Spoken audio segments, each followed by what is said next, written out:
buenos días, queridos amigos, bienvenidos al canal Tiempo y Atención, entrando en libertad y saliendo de libertad a la mente cuántica, el podcast de Vincent Crown.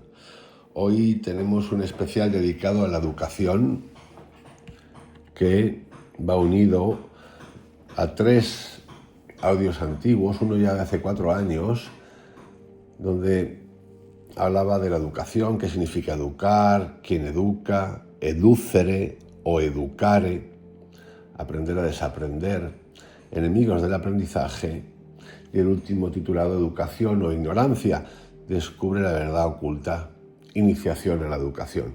Lo que he planteado hoy, lo que planteo hoy, es una revisión histórica y multicultural, es decir, de diferentes culturas, de diferentes regiones de la Tierra, del planeta, y que va desde el siglo XII hasta el siglo XXI, hasta la actualidad. ¿Qué es la educación? ¿Cómo surge el concepto de educación? ¿Quién educa? ¿Para qué se educa? Si es para preguntar, si es para guiar, si es para liderar. Y en este plano terreno de la educación, obviamente, entran las ideas, y como tal las ideas entran las ideologías, y como tal entran las religiones, y como tal entra la mente, el estudio de la mente, el desarrollo de la mente, el intelecto, la pregunta, la filosofía, la ciencia, todo. Para eso voy a empezar con el siglo XII hasta el XV, alta y baja Edad Media, y voy a dar muchos datos, porque es importante cuando hablamos de cómo se ha desarrollado la educación, ya es pública, nos ha llegado a todo el mundo, llega a todo el mundo, tener datos de cómo era, cómo evolucionó, qué había detrás, qué sigue habiendo detrás, cómo ha llegado hasta hoy en día, y el impacto de este resumen de hoy va a ser impactante. Hay muchos patrones que se siguen repitiendo. Y yo diría que incluso hasta vamos un poco involucionando, pero ya veremos las razones de lo que yo llamo esa involución, y cada uno que decida. Lo importante aquí es ofreceros un panorama largo, desde el siglo XII hasta la actualidad, para ver qué y cómo ha funcionado la educación. Comenzamos con el siglo XII, del siglo XII al XV, la alta y baja Edad Media, con lo que se considera con alfabetización estimada. Luego voy a explicar qué significa el término de alfabetización, porque hay que determinarlo. ¿Qué significa el término de educación universal? ¿Qué significa educere, educare? Pero vamos a empezar con estos datos. Alfabetización estimada, siglos XII al XV. En Europa Occidental, entendiendo por esta Francia, Inglaterra, Italia y Alemania. Alfabetización estimada, entre el 1 y el 5% de la población. ¿Y quiénes eran los que estaban educados, alfabetizados? Monjes, algunos, no todos, clero y algunas élites nobles, los únicos con formación lectoescritora, es decir, que podían leer y podían escribir. Las mujeres prácticamente excluidas. El acceso a libros, siglo XII, todavía no se había inventado la imprenta. Solo en monasterios, universidades y cortes reales. Los libros eran manuscritos carísimos y escasos. Acceso a educación básica, prácticamente nulo. Solo se enseñaba a leer a futuros clérigos o en escuelas catedralicias. Acceso a universidades, exclusivo para hombres de clase alta o eclesiásticos. Y aquí vais a tener un dato importante. Las primeras universidades europeas son las siguientes. Yo he visitado 2 de aquí. La de Bolonia, donde viví, en el año 1088, la de París en el año 1150 y la de Oxford en el año 1096. Pero servían solamente al 0,01% de la población. Siglo XII al XIV, perdón. Vamos ahora al siglo XV al XVI, que se corresponde con el Renacimiento, la imprenta y la Reforma católica eclesiástica, la de los protestantes. Se inventa la imprenta, lo que entenderíamos hoy como las maquinitas para imprimir libros. Básica, se inventa, 1450, Gutenberg, 1450. Comienza a democratizar, esto entre comillas, el acceso a textos, pero el cambio es lento. Alfabetización estimada. En la Europa del Norte, el 10% de alfabetización, ahora explicaré qué es la alfabetización, y sobre todo en las zonas protestantes. ¿Por qué? Por el impulso de leer la Biblia. La Europa del Sur y del Este tenía una alfabetización menor, del 2 al 5%. El acceso a libros se multiplican gracias a la imprenta, pero se multiplica no significa, como entendemos hoy, multiplicar, que tenemos el Amazon y tocamos. No es así. Hay más, pero pocos más. Pero siguen siendo lujos para la burguesía y las élites religiosas. Las bibliotecas públicas eran casi inexistentes. Eso de que voy a la biblioteca a leer, no existían como tal. Acceso a educación básica. Aparece la escuela parroquial, sobre todo en zonas protestantes, como en Escandinavia y Alemania. En el catolicismo, la Contrarreforma impulsa la educación jesuita, pero para élites. Élites. Acceso a universidades sigue siendo exclusivo para hombres, nobleza o clero. Menos del 0,1% de la población total accedía a la universidad. Nos vamos al siglo XVIII. Ilustración y antesala de la Revolución Francesa. Alfabetización estimada. De nuevo, ahora os explicaré qué es la alfabetización, para que no digáis, hostia, ¿cuánta gente? Tranquilos. Era muy básico, Francia, el 20-25% de los hombres, siglo XVIII, El 8-10% de mujeres alfabetizadas. Inglaterra, el 50% de los hombres, el 25% de las mujeres. Alemania protestante, hasta el 60% de los hombres en algunas zonas urbanas. O sea, en el campo, tururú. Alfabetización, que básicamente era poder firmar y alguna cosita más, nada más. Importante, y aquí viene la aclaración, la alfabetización no implica comprensión crítica. Muchos solo sabían firmar o leer pasajes religiosos. El acceso a los libros siglo XVIII aumenta en las ciudades gracias a los panfletos, folletos y literatura de cordel. El acceso seguía siendo urbano y masculino, con grandes desigualdades rurales. Acceso a educación básica, se populariza en las escuelas elementales en países reformados, o sea, de la Reforma. En Francia, antes de la Revolución, solo el 25 o 30% de los niños asistía a la escuela. Y yo creo que es hasta menos. Pero bueno, asistía a la escuela. Literalmente iba. ¿Qué aprendían? Es otra película. Iban. Acceso a universidades. Menos del 1% de la población masculina urbana accedía a ellas. Sí, estamos en lo básico. De la universidad todavía estamos en el 1% de la población masculina urbana. Las mujeres seguían excluidas. Siglo XIX, época de la industrialización y expansión de la escuela pública. Tras las revoluciones liberales y la aparición del Estado moderno, la alfabetización se convierte en un objetivo político.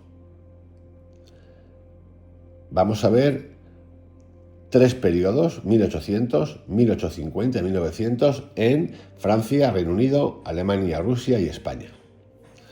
Y vamos a ver cuál es el índice de alfabetización. De nuevo, no estamos ni siquiera en la universidad. Alfabetización, alfabeto. Conocer el alfabeto, saber escribir, formular palabras y leer básico. 1800 en Francia, alfabetización 30%, en el Reino Unido 60%, en Alemania entre el 35 y el 50%, en Rusia el 10%, en España el 20%. 1850, alfabetización, Francia 40%, Reino Unido 70%, Alemania 60%, Rusia 15%, España 30%. 1900, Francia 80% de alfabetización, 1900, Reino Unido 95%, Alemania 90%, Rusia 30%, España 60%. Acceso a educación básica. La ley Ferry de 1881 en Francia crea la escuela laica y obligatoria de 6 a 13 años. En la Alemania prusiana, la educación obligatoria desde 1763 es un modelo que se imita en el resto de Europa. En España, la ley Moyano, 1857, pero solo logra avances reales en el siglo XX. El acceso a las universidades, estamos en el siglo XIX, aumenta pero aún es elitista. Para año 1900, menos del 2-3% de la población llegaba a la universidad, de todos esos países que he nombrado. Las mujeres comienzan a ingresar, finales del siglo XIX, principios del XX, en ciertos países. Nos vamos ahora al año 1920, primer momento de alfabetización masiva real. Alfabetización estimada, 1920. En Francia, 90-95% de la población, Reino Unido 98%, Alemania 95%, Italia 70%, España 65%, Rusia 45%, antes de la Revolución. Acceso a educación básica, escolarización primaria universal en la mayoría de Europa occidental. No significaba ni significa que fueran todos. ¿Ok? Supuestamente existía. Acceso a universidades, más mujeres y clases medias acceden, pero el acceso masivo no llegará hasta después de la Segunda Guerra Mundial. Resumen. Primera conclusión. ¿Quién leía realmente antes del año 1800? Menos del 20-25% de la población total, estamos en Europa, tenía una alfabetización funcional antes del siglo XIX. En la Revolución Francesa, los lectores activos eran una minoría urbana, masculina y burguesa. La opinión pública ilustrada existió, pero no representaba al pueblo llano ni al campesinado, que seguía siendo mayoritariamente analfabeto. Y aquí empieza la primera pregunta.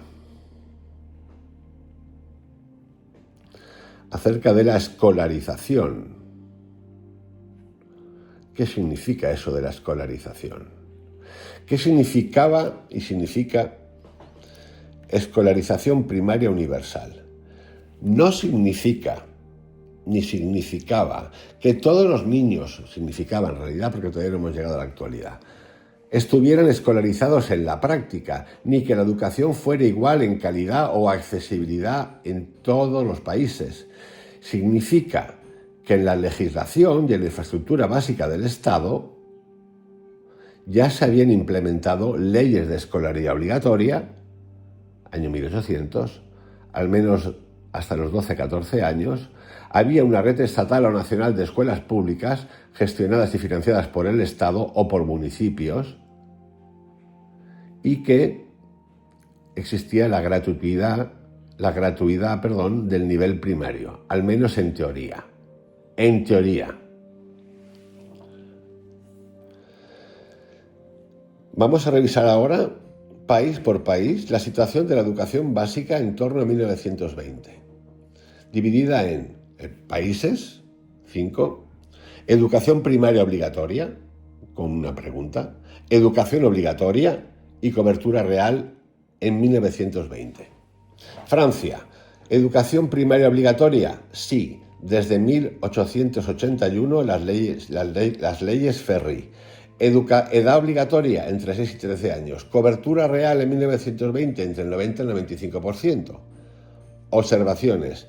Escuelas laicas, gratuitas y obligatorias en todo el territorio. Era un modelo avanzado. En el Reino Unido, ¿existía educación primaria obligatoria? Sí, desde 1870, la ley Forster. Edad obligatoria 5 a 14 años. Acordaros que en todas estas épocas ya existía la mano de obra de niños, 6 años, 7 años, 8 años, 10 años. Los niños trabajaban, incluido en las minas. Reino Unido. Cobertura 1920, básicamente el 95%. Algunas tasas de deserción por trabajo infantil en zonas rurales. Alemania, existía en 1920 educación obligatoria, sí, desde 1871, en un modelo prusiano. Edad de 6 a 14 años, cobertura 90-95%. Sistema muy disciplinado y estatalizado, con inspección estricta. Esto es importante, porque ya vamos viendo una pauta de cómo van a salir los niños y los futuros mayores. Italia existía desde 1877, la ley Copino, de 6 a 12 años, y aquí la cobertura era del 60-70% de la población. Grandes brechas regionales. El sur era mucho más analfabeto que el norte, y digo mucho más analfabeto porque el norte seguía siendo analfabetismo. Es decir, contando lo que estoy contando, que ya existían leyes primarias obligatorias, el porcentaje de analfabetismo, es decir, gente que no sabía leer ni escribir, era altísimo, más allá de existir una ley educativa primaria obligatoria. En España, la ley de Moyano de 1857, de 6 a 12 años, cobertura un 55% más o menos en 1920. Muchos pueblos sin escuela ni maestros, la ley no se aplicaba en la práctica, es decir, no existía. Rusia, parcial, no existía una ley como tal, como en todos los países que he nombrado anteriormente. A partir de 1864 hay algunas reformas. Edad obligatoria, no uniforme. Cobertura 40-50%. El zarismo no alcanzó escolarización total. La revolución bolchevique inicia un plan masivo de alfabetización. Atentos porque aquí ya empezamos otra vez con unas tendencias que veremos después. Lo que universal no significa en 1920. No significa que todos los niños terminaran la escuela. ¿Vale? Tenemos leyes universales, pero ¿qué significaba en realidad? Pues que no todos los niños terminaban la escuela, que todos los grupos sociales, mujeres, minorías, campesinos, tuvieran igualdad de acceso. No existía esa igualdad de acceso. Que existieran suficientes maestros cualificados en todas las regiones. No existían. Por ejemplo, la ley Moyano establecía la escuela obligatoria desde 1857, pero en 1920, eso es en España, todavía existían miles de pueblos sin escuelas ni docentes asignados. Y es que las cifras oficiales no reflejan esta realidad rural. Vamos a aplicar un término técnico más riguroso. En lugar de escolarización primaria universal, que es el término que se usaba, para 1920 sería más preciso decir lo siguiente, o definirlo como lo siguiente. La mayoría de los países de Europa occidental contaban ya con leyes que garantizaban la escolarización primaria obligatoria, aunque su cumplimiento era desigual y las tasas reales de asistencia escolar aún presentaban brechas brutales en cuanto a lo rural, a lo social y al género.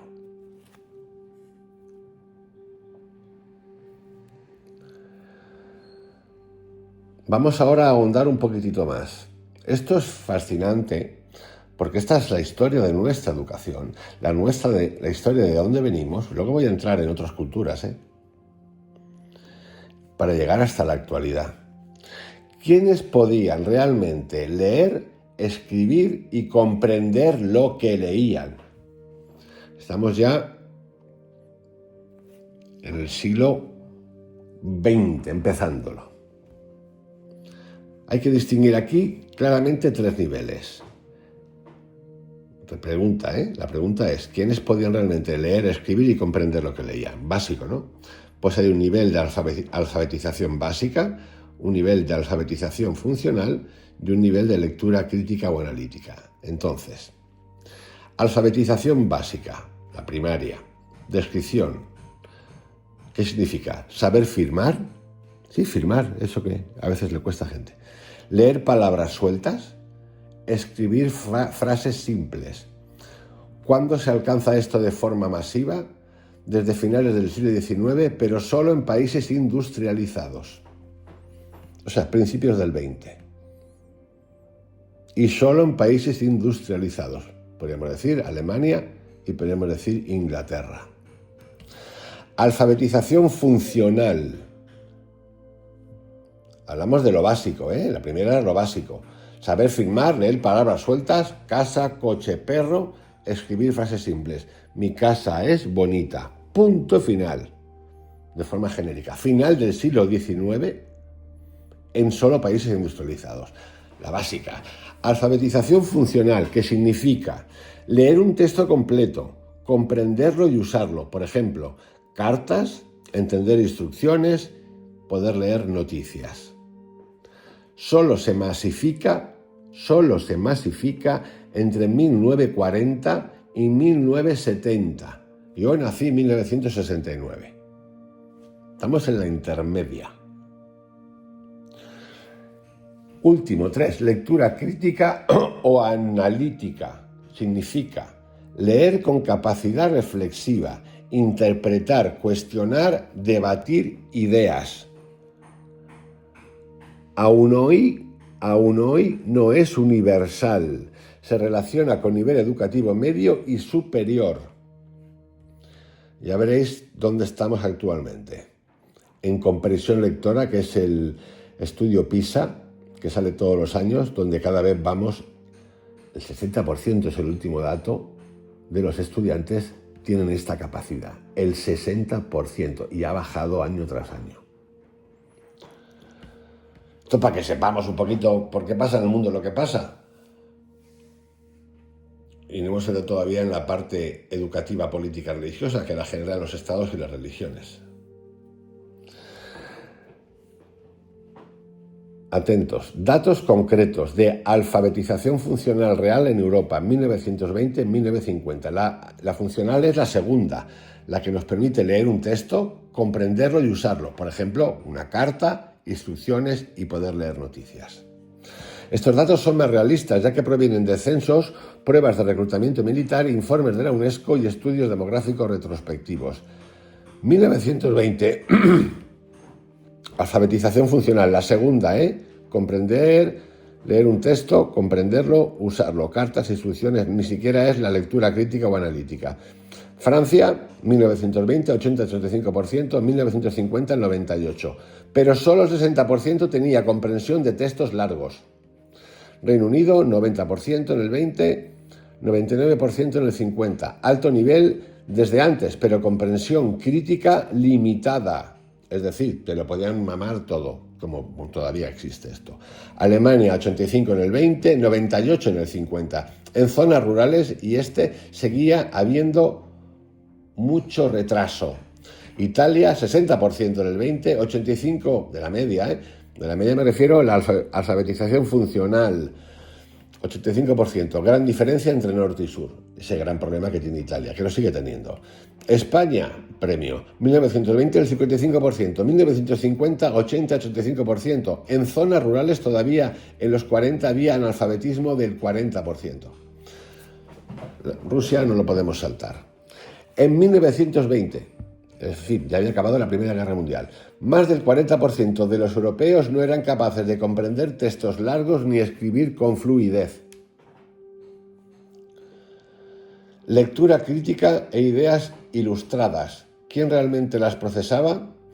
Los panfletos ilustrados, los discursos revolucionarios, los libros de Rousseau o Voltaire eran leídos por minorías urbanas cultas, no por la población campesina ni obrera. En la Francia de 1789, solo entre el 10% y el 15% de la población podía leer un texto político y entenderlo con profundidad. El resto accedía a ideas por transmisión oral, qué importante es eso, sermones, cafés, canciones, rumores, discursos en plazas.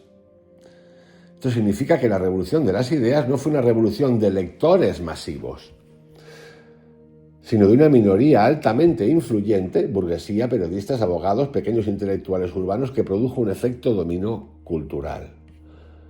Conclusión clara y sin romanticismo. Saber leer no implica entender. Bueno, esto lo he contado aquí. Es que leo 200 libros, pero ¿has entendido algo? Yo he contado esto muchas veces aquí. Porque me ha pasado a mí también. Comprender críticamente un texto político o filosófico fue, hasta bien entrado el siglo XX, privilegio de una élite educativa. La opinión pública ilustrada fue más un fenómeno de minorías urbanas y burguesas que del pueblo llano.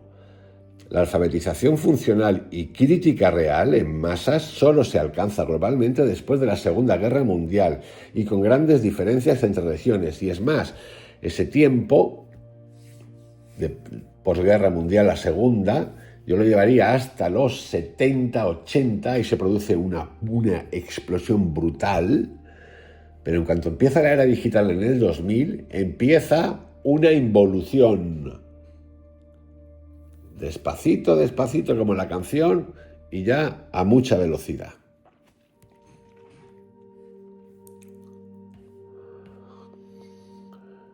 Vamos ahora a lo que he mencionado antes, la caída de la comprensión lectora en la era digital con puros datos.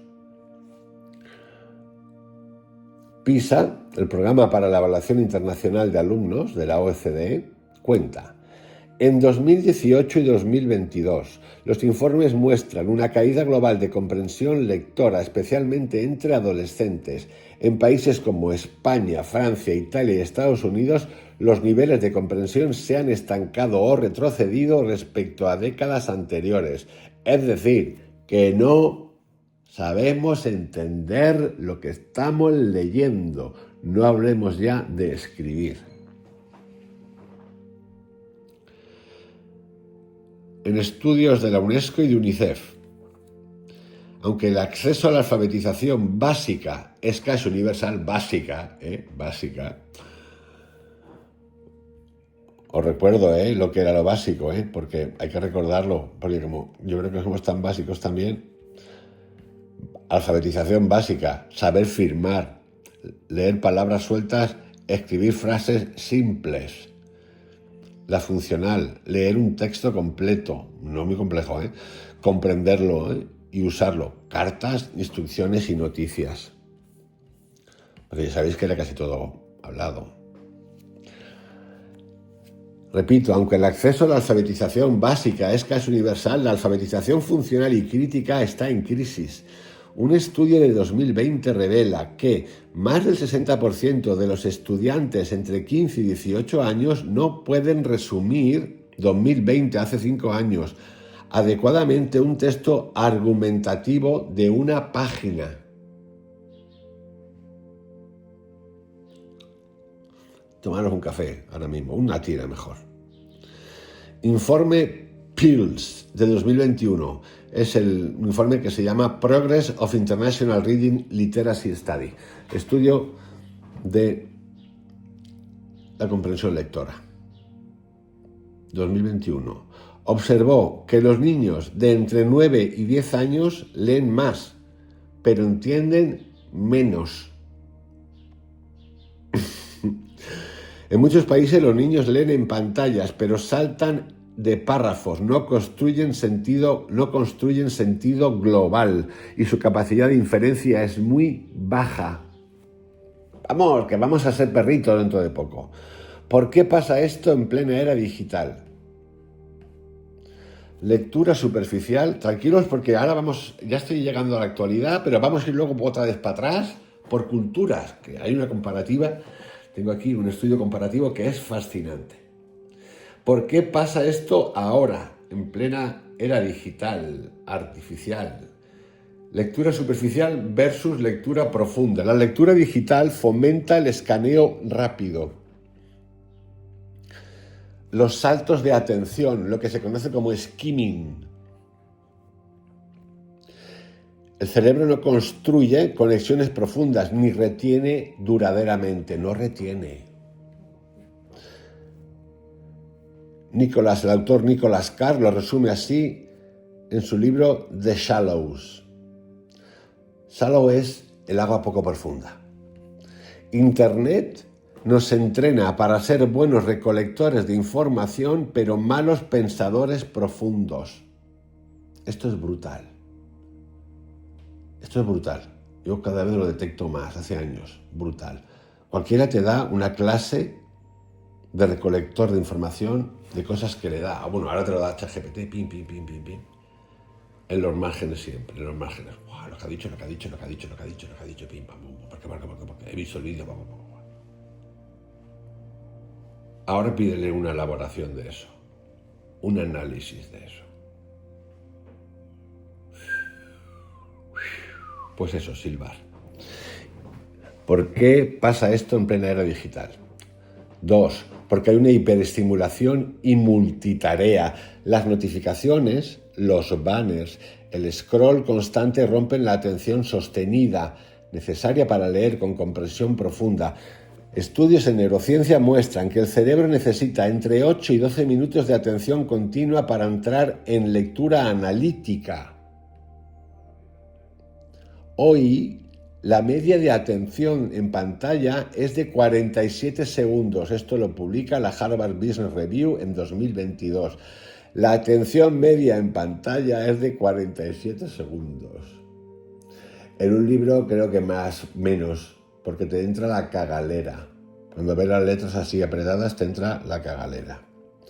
Falta de tiempo cognitivo y silencio. La lectura profunda requiere tiempo. Sí. Silencio. Sí. Esfuerzo emocional. Bueno, atención, cojones. El entorno digital no lo permite fácilmente. Leer ya no es una actividad de recogimiento, sino de consumo rápido y distractivo.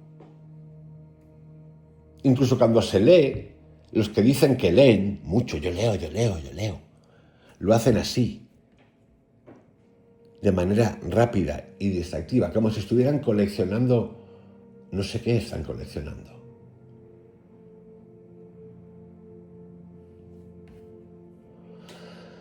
Vamos ahora a la reducción del vocabulario. Se ha documentado un empobrecimiento léxico en los estudiantes. En los años 1950, un estudiante promedio conocía unas 25.000 palabras activas. Hoy, muchos no superan las 10.000 y usan menos de 5.000 en su expresión habitual. Esta fuente es de Jean-François Michel, en un libro francés que se titula La fatigue d'être soi, de 2018. Sí, a ver, está muy bien. Yo digo tacos, está bien, me encanta a veces. Aquí lo ideal es conocerlo todo. La jerga, la no jerga, las sinonimias, las metáforas. Sí, pero si hablas como los videojuegos ya. Bueno, solo tenéis que ver las películas. Los diálogos de las películas de ahora, cualquier película de Netflix, de Amazon, de los últimos 15 años, 20 años, es vergonzoso. Y si os miráis una película de hace 50 años, 40 años, los diálogos son, madre mía, las voces, la dicción, tiritontom. Consecuencias educativas y sociales de esta maravilla. Saber leer ya no garantiza saber pensar. De hecho, el otro día, y lo conté en el canal, con la inteligencia artificial, decían los expertos, no es una cuestión de que sepas o conozcas, es una cuestión de que sepas preguntar. Y ahí lo tenéis, de que sepas preguntar. Ah, amigo, qué cosas. Consecuencias educativas y sociales. Saber leer ya no garantiza saber pensar, ¿no?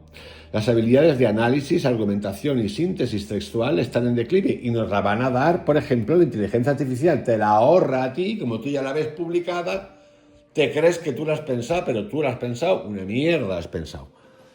Por eso hay que llevarle la contraria todo el tiempo a la inteligencia artificial si que de verdad queréis estar sanos mentales. ¡No! Ah, me la ha hecho ya está, ya no pienso más.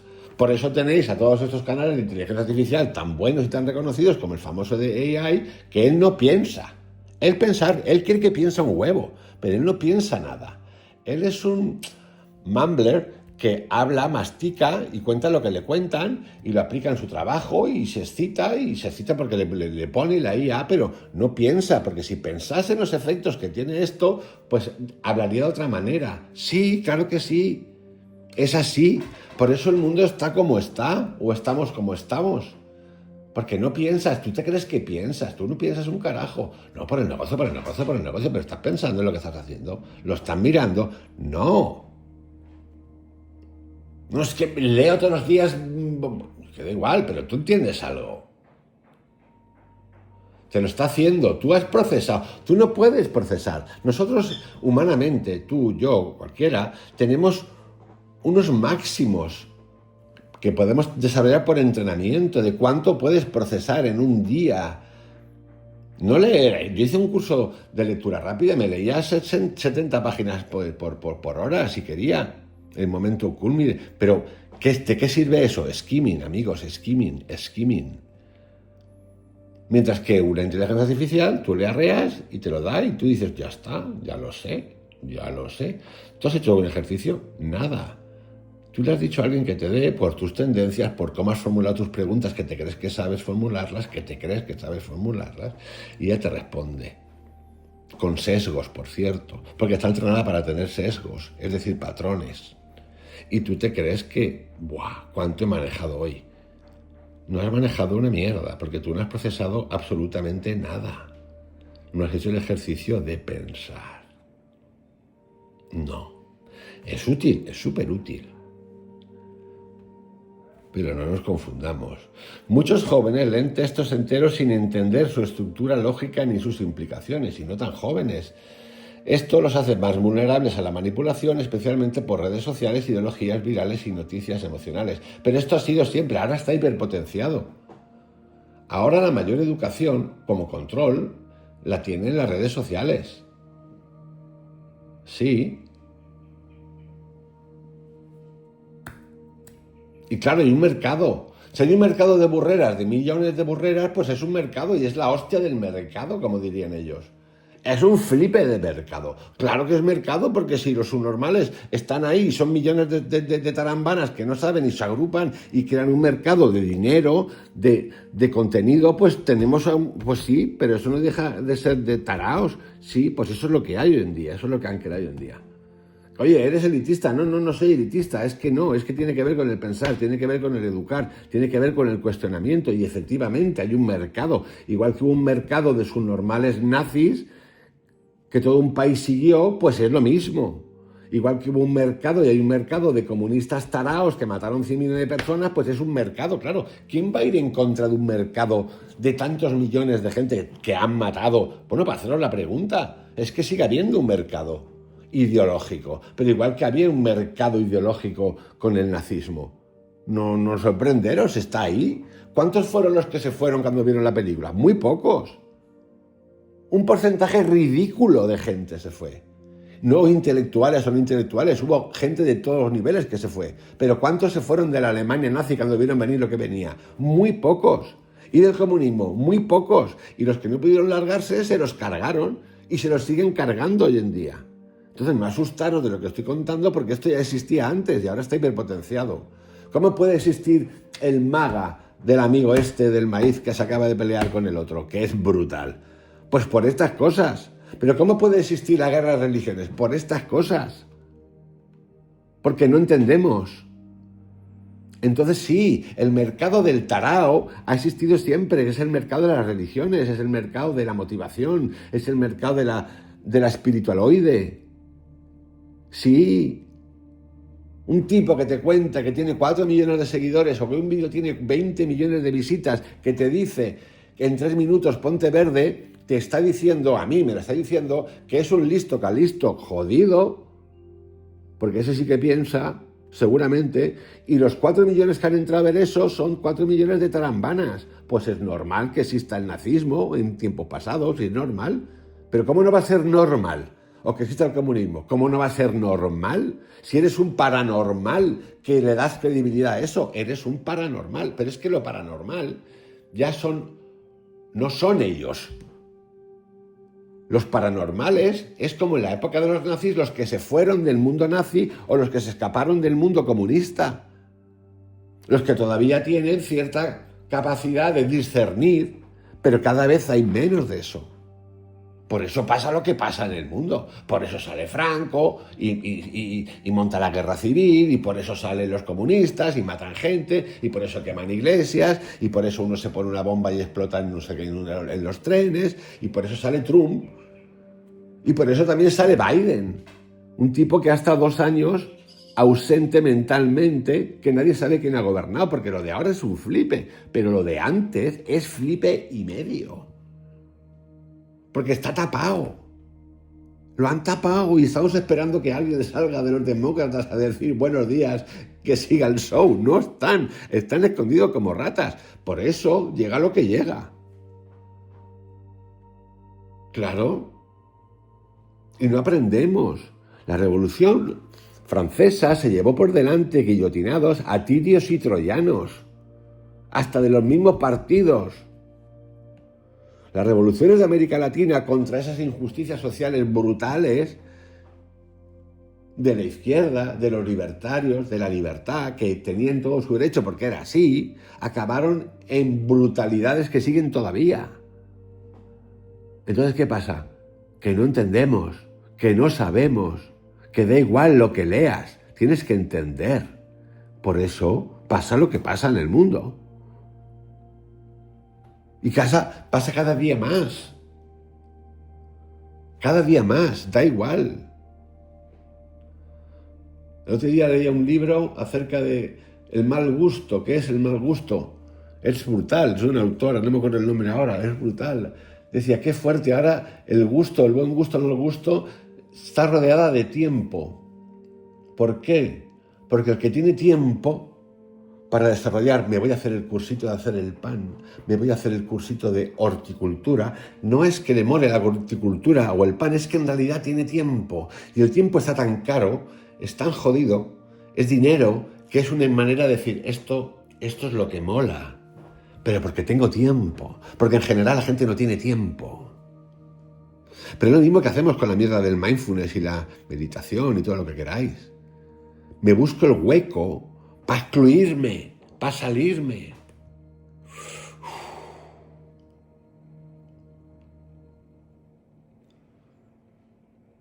En resumen, la era digital ha universalizado el acceso a textos, pero ha erosionado la capacidad de leerlos con profundidad y sentido crítico. No estamos más educados, estamos más expuestos. Y eso no es lo mismo que estar más formados. ¿Formados en qué? Todavía no hemos llegado a la época ideológica de quién monta, quién decide, por amor al arte, educar. ¿Qué significa educar psicológicamente y políticamente y económicamente? ¿Hacia qué tipo de humano, de ser humano, lleva esto? ¿Hacia qué tipo de sociedad nos lleva esto? Estamos ahora. Pues nos lleva a un sujeto disperso. Bueno, yo nunca he oído tanta mierda, perdón, ya he dicho muchas mierdas hoy. El déficit de atención, pero es impresionante, es que ha crecido como setas en los últimos 10 años. Déficit de atención, pero es que, a ver, estamos tanto mundo medicado, niños, no niños. Pues ahí lo tenéis, cojones. ¿A qué lleva esto? Nos lleva a un sujeto disperso, desconectado de la atención profunda. Y digo sujeto porque hemos dejado ya incluso de ser humanos, porque no tenemos mucho, somos muy básicos. Pierde la capacidad de concentración sostenida, de contemplación, de esencia, de estar presente.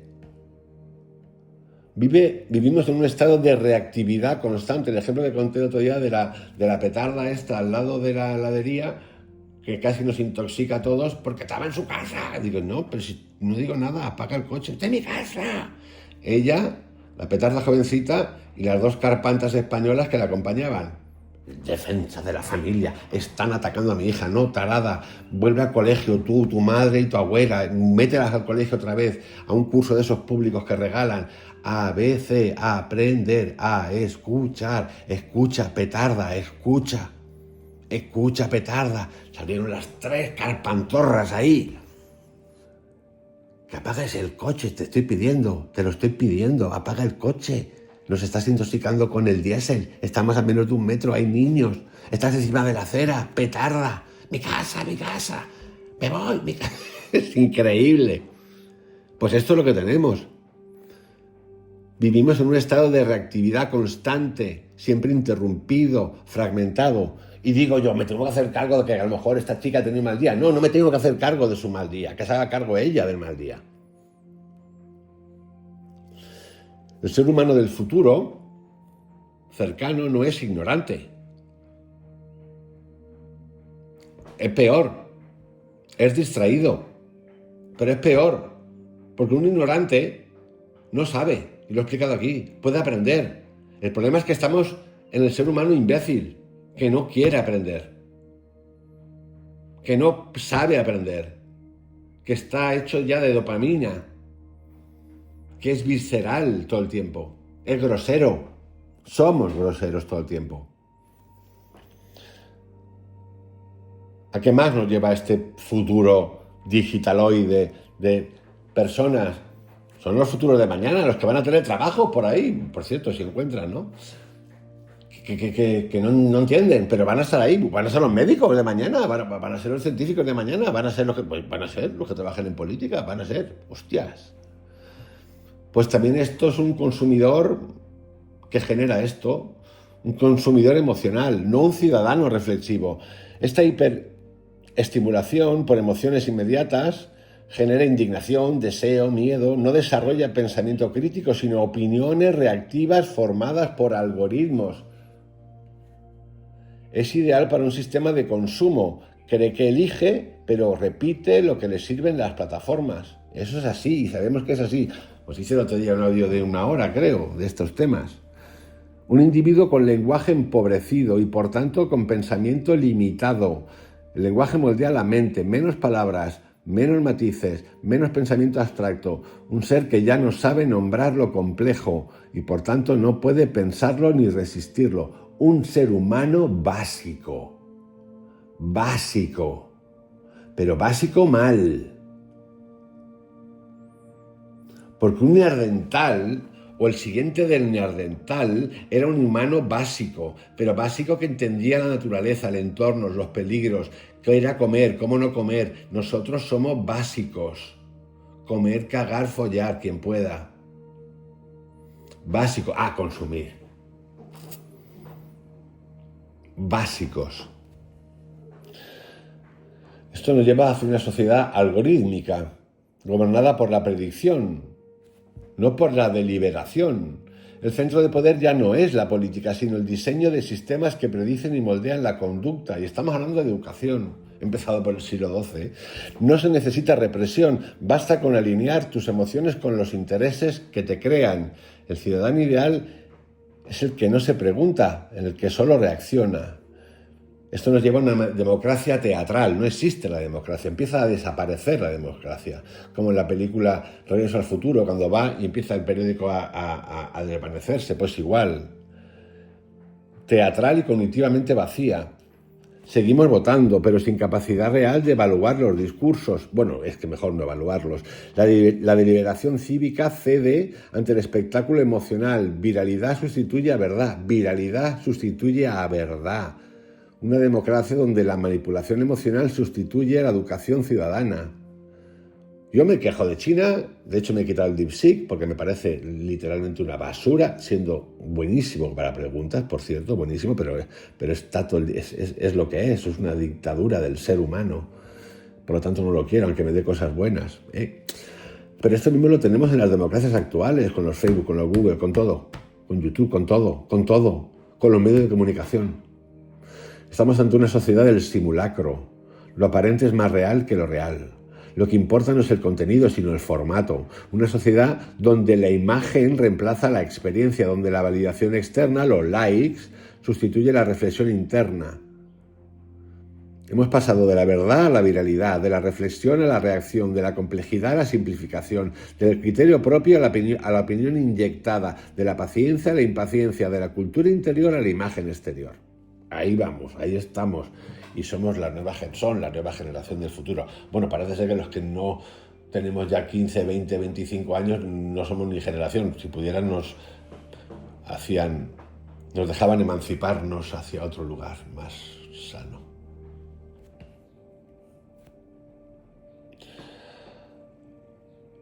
No vivimos en un espacio físico, sino en una interfaz. Nos hemos convertido, como dice Byung-Chul Han, en un homo digitalis.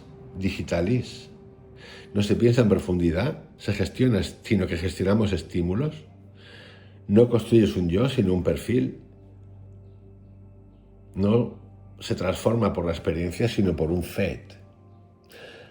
La vigilancia ya no se impone desde fuera. Esto es educación también. Siempre ha sido así. Se produce desde dentro.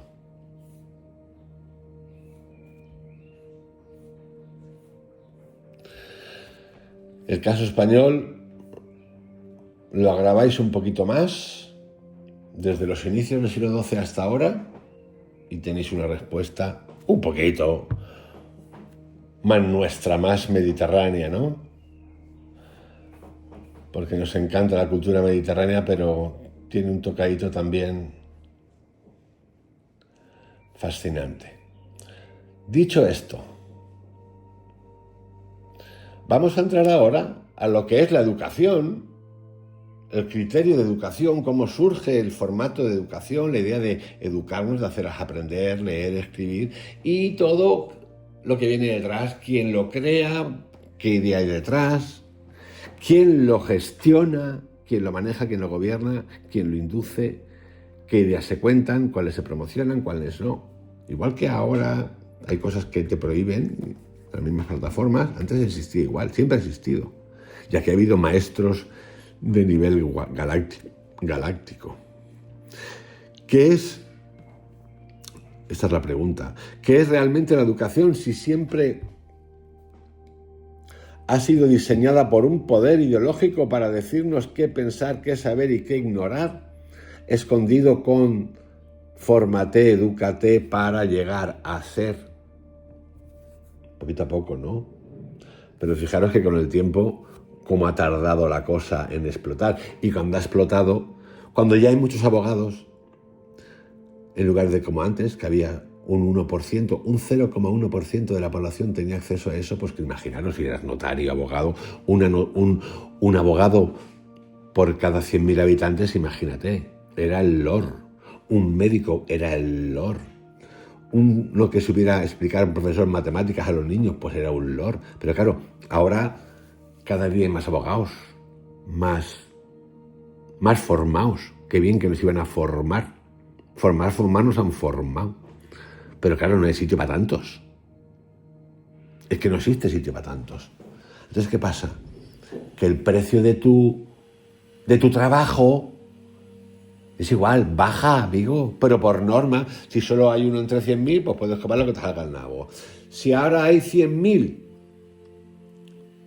entre 100.000 o 10.000 entre 100.000, pues ¿qué pasa? Porque hay mucha demanda, mucha oferta, entonces los precios bajan. ¿Qué te toca? Otras cosas. Dicho esto, vamos a entrar ahora en qué es la educación en realidad. Y vamos a quitarle todo el romanticismo que le hemos puesto durante décadas, siglos, y que dicen algunos autores acerca de qué es la educación. Románticamente suena fantástico. Siempre está en manos de élites. Aunque se presenta como un proceso neutral, ni siquiera neutral, es un proceso de pensamiento, de cuestionamiento, de transmisión de conocimiento. La educación es históricamente un dispositivo del poder y legitimación ideológica, por eso los estados participan tanto. Lo que nos cuentan es acceso para todo el mundo, pero. Educar es seleccionar qué merece ser aprendido y qué debe ser olvidado. Y esa elección y selección nunca es neutra, refleja siempre los intereses, los miedos y los valores del grupo dominante o de los grupos dominantes. Vamos a hacer una revisión histórica de cómo comienzan las historias de la educación y vamos a tocar un montón de culturas. Historia de la educación como instrumento ideológico. Vamos a empezar con la religión. Estoy centrado ahora mismo en Europa. Luego iremos a otros países, a otras regiones. Religión y educación, siglos de hegemonía moral.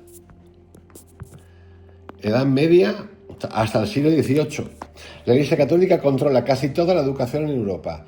¿Qué se enseña? Dogma, obediencia, pecado, sumisión a la autoridad divina y feudal y mucha teología. Medicina poca vigilada. El acceso al conocimiento era limitado, jerarquizado y secreto. La alfabetización no es para liberar, sino para leer la Biblia y obedecer. Y saber sabían mucho porque leían mucho y manejaban idiomas. También había muchos que se inventaban, pero bueno. Aún hoy la Iglesia tiene concertadas universidades y colegios a mansalva. Se enseñan los valores católicos, cristianos, los que sean, en muchas escuelas públicas bajo otras etiquetas: familia tradicional, obediencia, sacrificio. Sí, no pasa nada, es así. Igual que en el mundo comunista era lo comunista. Sí, es así. Esto de la escuela libre de enseñanza tan famosa que hubo en España, pues eso duró lo que duró. Pero sí, todos hacen lo mismo. Sí. Vamos ahora a educación ilustrada y liberal. ¿Una liberación o una hegemonía? Ahora saltamos de estos siglos y nos vamos al 19 y 20, donde hay un cuestionamiento de las religiones, por decirlo, ¿no? De lo sagrado de las religiones. Siglo XIX y XX. Aparece la educación laica, sobre todo en Francia, republicana, basada en la razón, la ciencia y la nación. También un positivismo, las cosas como son, que nos ha llevado donde nos ha llevado, al no entrenamiento de la mente en lo que no vemos, por cierto. Se sustituye el dogma religioso por el dogma del progreso, la patria y la obediencia cívica. El factor patria, público, libre, se utiliza esto, pero patria, identidad y obediencia cívica. Hay muchos tipos de obediencia cívica. Hay una que es lógica y otras que no son lógicas, sencillamente. ¿Tienen los chinos en su poder y se lo creen que tienen obediencia cívica impuesta? Por supuesto. ¿Hay leyes en Europa para lo cívico? Sí. ¿Es posible que existan partidos ultraderechistas, fascistas, ligados a los nazis? Sí, en Europa existe. Pero también existen los mismos comunistas. Ellos dicen que no son los mismos, pero se llaman igual. Es increíble, ¿verdad? Civismo, pues no lo entiendo, pero mira, Europa es así. Europa acepta religiones como la islámica con todo lo que trae, todas las cosas que ha hecho y que la mujer la degrada. Sí, yo lo tengo clarísimo. Sí, una cosa, además, lo meten en los colegios ahora. En contra del otro, o sea, me cargo la religión católica castradora y me meto con esta, que es un poquito más todavía. Pero papi chulo, ven a mí. Papi chulo, ven a mí. Es un poco extraño, la verdad. Bastante extraño. ¿Te puedes tú ir a montar iglesias a esos países y decir, no, ¿cómo se te ocurre? No. El objetivo, estamos en la educación ilustrada y liberal. El objetivo, crear ciudadanos obedientes al nuevo Estado-nación con los criterios que tengo.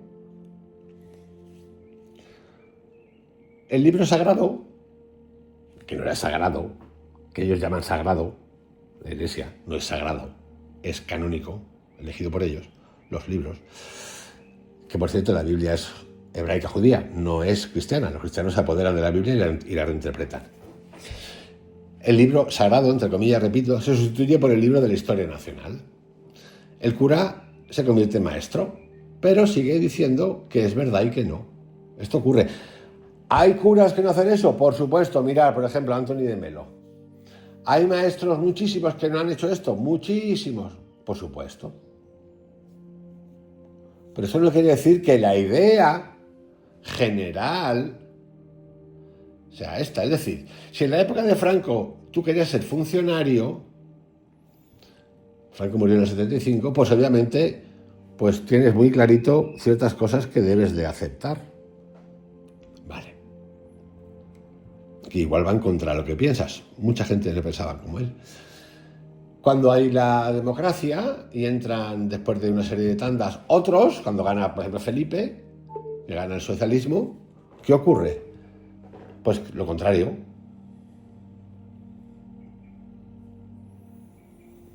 Y todos sabemos, los que hemos vivido y estudiado un poquito de la historia de España, pues sabemos qué pasó con Felipe y sabemos qué pasó con Franco. Y cosas interesantes. No hace falta que las mencione. Seguimos. Educación en regímenes totalitarios. Fábrica de mentes sumisas. Por ejemplo, Corea del Norte, países islámicos. Pero hay instituciones religiosas en países occidentales que están cerca de esto. Son igual que esto. Lo otro es el Estado entero. Lo que yo acabo de contar es el Estado europeo, americano, convive con educaciones, sistemas educativos que fomentan este tipo de cosas, mentes sumisas. Súper ideologizadas, existe. Tanto de un lado como de otro. Esto hay que tenerlo claro. Por ejemplo, la URSS, Mao, Cuba, Corea del Norte. La educación es abiertamente una herramienta de adoctrinamiento. reescritura de la historia, censura de autores, castigo del pensamiento crítico. Mao, por ejemplo, destruye libros burgueses, reeduca intelectuales, mata en el camino a no sé cuántos cientos millones, ¿no? 40, 50, 60, 70, creo que estaba por 70. Un tacorro. Hace que alumnos maltraten a sus profesores, todos esto lo sabéis, pero bueno, este chino de ahora le encanta Mao y lo celebró hace poco. No pasa nada, ¿no? Convierte la escuela en el campo de batalla ideológica, la revolución cultural de 1966 al 76. Luego tenemos el franquismo en España. La escuela enseñaba Dios, patria, Franco. En Cuba, Dios, patria, muerte. No, Dios no, patria o muerte. Me he equivocado con Cuba. Patria o muerte. La muerte, la patria de Fidel, la que impone él, el narco Fidel. Entre otras cosas, ¿no? En la de Franco es Dios, patria, muerte. Ni os cuento, todavía queda gente así de estos. Esto lo podéis encontrar mucho en ciertas zonas de barrios muy de Madrid, como el barrio Salamanca. Por cierto, los catalanes, la burguesía catalana era muy profranquista también. Muchas de esas familias que hay ahora por ahí, de Cataluña, de superempresarios, de pedigrí como los perros, eran muy franquistas. Ayudaron a Franco además, mucho. El maestro era un funcionario del régimen. 4. Educación liberal capitalista contemporánea, el adoctrinamiento invisible. O también, bueno, no sé si falta algún puntito más, no hay un puntito más, pero se lo voy a añadir, es el de, ahora mismo el de haz lo que te dé la gana, alumno. Aquí es donde muchos creen que hay libertad, pero en realidad ya no te dicen lo que puedes pensar, te enseñan a no hacerte preguntas. Además, ya la relación alumno-profesor es muy peculiar. Por ejemplo, un ejemplo de profesores que tengo amigos y que me cuentan. Si el examen es a las 10 y te aparece un alumno a las 11, se lo tienes que hacer. Si el alumno se revela y se pone rebotón en clase, no lo puedes decir, por favor, vete fuera. No puedes hacerlo. Estamos en un mundo ahora peculiar. La ideología dominante actual no prohíbe, distrae. Hay buenos profesores, excelentes profesores, por supuesto. Pero el sistema no son mayoría. Si fueran mayoría estaríamos en otro lugar. El sistema educativo fragmenta el conocimiento en materias sin conexión. Por ejemplo, suspendes 2, puedes pasar de curso. Si no, te aprobamos. ¿No tiene buena nota? Cosas, ya sabéis, los que estáis en España. Promueve el rendimiento, no la reflexión. En realidad no promueve ni la reflexión ni el rendimiento. Fomenta la neutralidad estéril. No te metas en política o, en algunos casos, en los colegios, métete en política. Sobre todo, en lo público hay mucha filtración ahora mismo de izquierda, ultra izquierda. Premia la obediencia al sistema laboral, no al cuestionamiento estructural.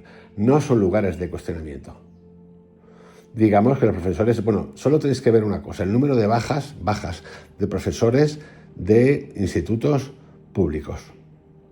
Número de bajas. Una baja cuando eres un funcionario puede ser muy larga, ¿eh? Puede ser, tengo depresión de un mes, 2 meses, 3 meses, 4 meses, 5 meses, 6 meses, 7 meses, 1 año, 2 años. Pueden ser muchos meses, muchos años, por cierto. Producto de esto. Y hay gente que lo hace. Mirar los datos y ya está. Educación como fabricante de consensos. ¿Quién diseña? Estamos analizando ahora la educación después de lo que hemos revisado y vamos a ir a más cosas. Vamos a ir hacia atrás, hacia lo antiguo. ¿Quién diseña el currículum? Y quien diseña el currículum controla la historia, la moral, la ciencia, la idea, el futuro, la conveniencia, la ideología, la dirección, el número de adeptos. Sí, pero esto da igual quien lo haga, porque lo han hecho todos. Todos. ¿Qué decide el sistema educativo? Decide qué revoluciones fueron justas y cuáles no. ¿Qué poner en cuanto a la interpretación de los datos históricos? ¿Qué filósofos leer? Platón sí, Bakunin no, por ejemplo. ¿Qué valores son universales? La democracia liberal, la tolerancia, pero no la desobediencia civil radical. Imaginaros que nos hubiesen enseñado a todos en democracia, que aunque haya democracia, si hay un gobierno del tipo que sea, que de repente empiece a imponer impuestos, a cobrar impuestos, pero que la sanidad pública no mejora, aunque cobre impuestos, el ciudadano tiene la razón y el derecho a hacer una desobediencia civil radical, pues ¿qué pasaría? Pero no. Bueno, esto lo hacía Bakunin. ¿Qué tipo de historia se cuenta? También. Nacional, colonial, no colonial. Eran invasores educadores, nos vinieron a joder y nos reventaron el chiringuito. Nosotros cortábamos cabezas, pero estaba bien, y los cabrones de los españoles vinieron y nos remataron, por ejemplo. Inglaterra educó en universidades a la India, o la India era un territorio feudal, donde los señores eran no solamente dueños de las tierras antes de los ingleses, sino también dueños de las personas, y los ingleses cabrones vinieron a joderlos. Es que, yo qué sé, nos podemos preguntar con libertad esas cosas, pero no para hacer que gane nadie, porque no es una cuestión de ganar, me vais a perdonar, aunque el mundo es una cuestión de ganar, la política es una cuestión de ganar. Sí, algunos dicen que de negociar, pero al final para ganar algo, mantener algo, ¿no? Entonces, claro, a ver, las cosas como son. ¿Qué coño hacían los españoles allí? Pues dar por culo, porque el fin era religioso. Descubrir nuevos terrenos, ya, pero se llevaron por delante unas cuantas cosas, por mucho que digan los educadores, estos de ahora. Es que les enseñaron las universidades, ya, vale, bien, lo que tú quieras, campeón, cierto. Pero estamos hablando de educación y ya vemos la educación lo que es. Y antes de ellos estaban los otros, que cabezas y cabecitas, 30.000, 60.000 sacrificados por año, ¿no? Bueno, coño, preguntaron. Luego están los antropólogos que dicen que, bueno, que sí hay que entenderlo, la distancia, menos mal. Esto es como el elemento de que trabaja con animales, que tiene un tigre ahí en la India que se come a los de un poblado y dice, no tocarme al tigre, ya se ha comido 4 niños. Él vive en Delhi, por ejemplo, en un apartamento de puta madre, no tocarme al tigre. Vamos a hacer una cosa, tú te vienes aquí con tu hijo a mi casa y yo me voy a tu casa de Delhi y me cuentas quién cojones se va a comer al tigre. Cantamañanas. Pero esto es así, ¿no? Porque hay vidas humanas que valen más o no valen nada, y otras que de repente valen menos que animales. También, por ejemplo, tenemos que idiomas aprender. A ver, os pongo un ejemplo. ¿Por qué? Hay gente que me pregunta, ¿pero por qué en España no se traducen las películas? ¿Por qué en Francia tampoco? Y yo digo, amigos, por una cuestión de política educativa del lenguaje y cultural, porque el lenguaje es importante, y como esos dos países han tenido colonias y es importante y están orgullosísimos de su mundo, ellos hacen política cultural, por supuesto. Bien. Pues me parece mal, digo, bueno, a mí me parece ni mal ni bien. ¿Y por qué los griegos tienen que poner todo traducido en las películas que ponen en la televisión? Pues porque, oye, pues son poquitos, antes eran muchos, tenían mucha importancia, pero ahora no pintan un carajo. Entonces, ellos deciden. ¿Qué ocurre? Pues cosas buenas y cosas malas. Cosas buenas, pues que en Grecia mucha gente habla idiomas, o en Rumanía, que los ponían en los idiomas originales, mucha gente hablaba francés, además de rumano, inglés, español, de puta madre. En España, pues raramente nadie habla inglés, en español poco también ahora, pero inglés, muy poca gente, pues por eso. Y en Francia, pues lo mismo, cada vez hay más, pero bueno. Pero ahora vamos al otro lado. ¿Y por qué cojones tengo que imponerme yo en inglés? Hay un país, que es Holanda, los Países Bajos, que este año han decretado el sistema educativo, que se va a acabar y van a recortar todos estos bachelors, licenciaturas, que se hacen en holandés, que se hacen solo en inglés. Y dicen, no, esto se va a hacer en el idioma holandés. ¿Cómo? Entonces dices, joder, ¿no? Pero si es que hablan holandés. Porque ¿qué ocurre? Que al final conviertes un idioma, lo has expandido tanto, eso es colonialismo, amigos, igual que le dicen los españoles, colonialismo lingüístico, y es el idioma común. ¿Y por qué no el chino, que también son un taco? O el hindi, bueno, el hindi no, porque están influenciados por los ingleses, pues lo mismo. ¿Qué es la educación en realidad?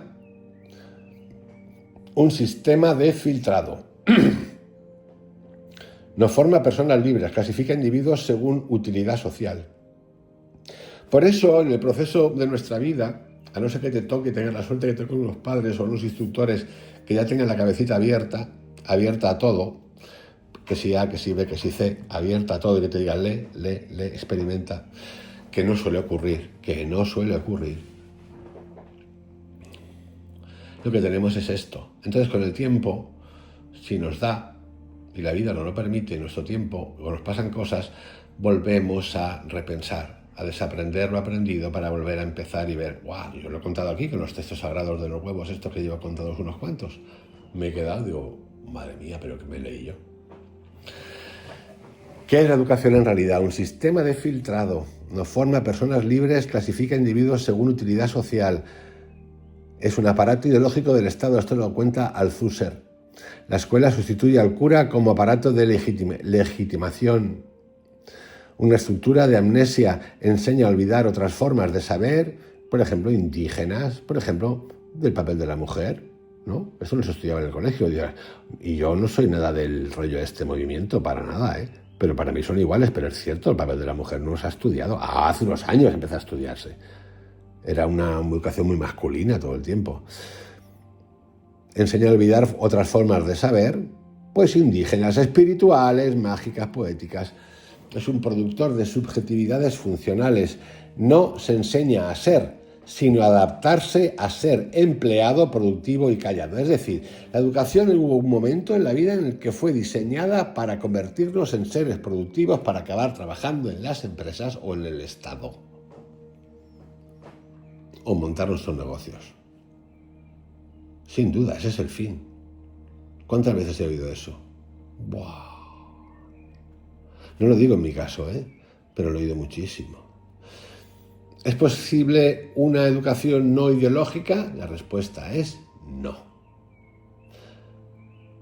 Pero sí que puede haber una educación consciente de su ideología. La única educación honesta es la que muestra sus límites, sus valores, sus supuestos y permite al estudiante cuestionarlos.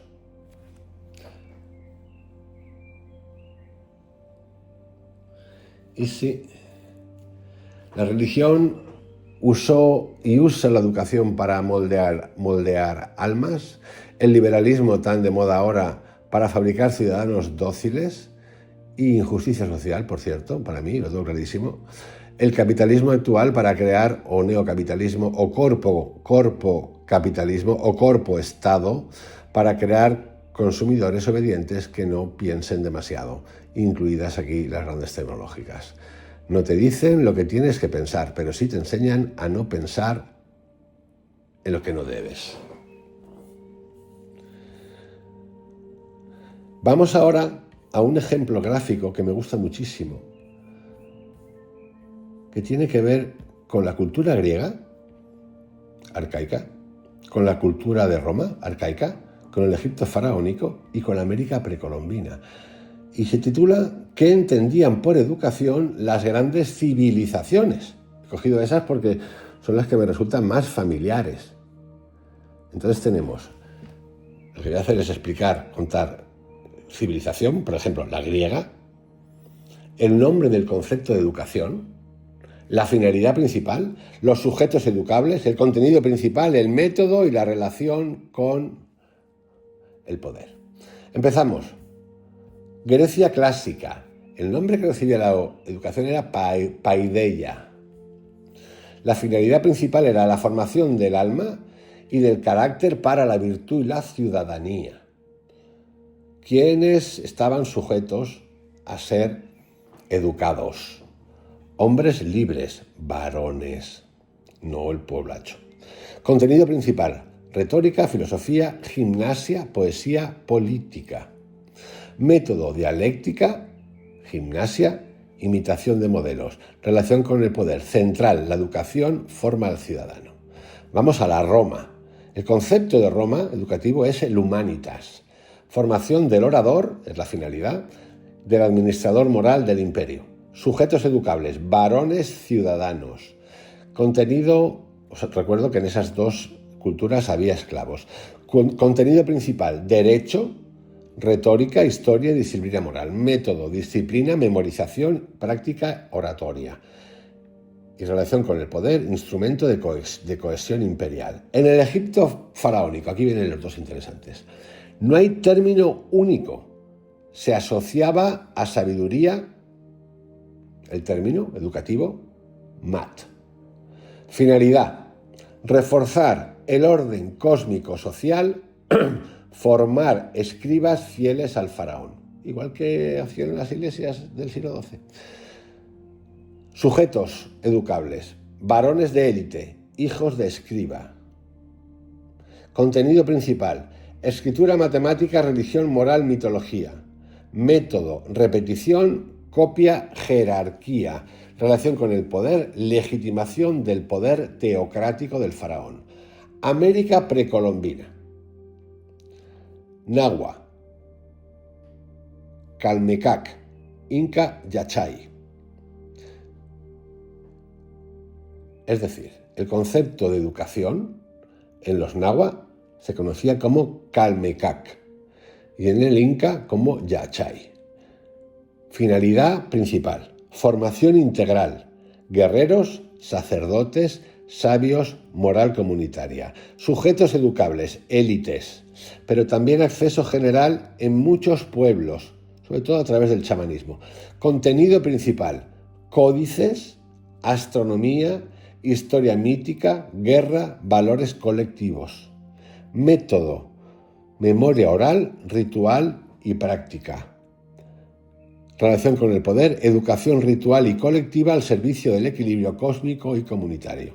Esta era su esencia, más allá de que hicieran lo que hicieran, porque era su cultura, igual que hicieron los españoles, de matar a gente así sin fin. Dicho esto,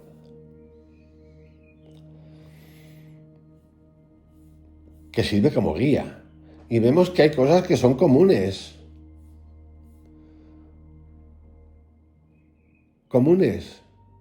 En el caso de los griegos, la educación como camino hacia la virtud y la autoconciencia racional.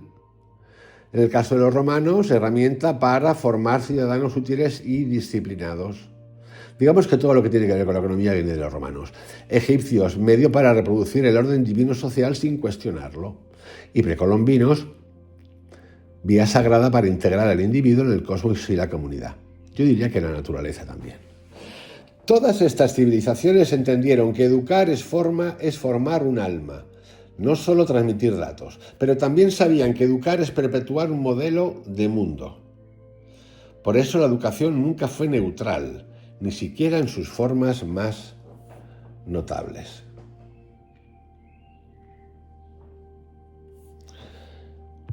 Dicho esto, queridos amigos, os dejo con esta revisión histórica, una breve historia de la educación del siglo XII hasta hoy, para un poco de despertar o tener, para que tengáis más información y a partir de ahí vayáis si queréis desarrollando y viendo qué pensáis. Os dejo también los 3 enlaces que os he dicho antes: educar, quien educa, ducere o educare, enemigos del aprendizaje, educación o ignorancia. Y os invito a que comentéis lo que queráis, compartáis, en fin, estar atentos, sinceramente, atentos. No solo por vosotros, sino por los que vienen después de nosotros. Por lo menos no quedaros con las ganas de decirlo. Yo he decidido eso, no me quedo con las ganas de decirlo. Cuidaros mucho, un abrazo bien grande, hasta mañana. Chao.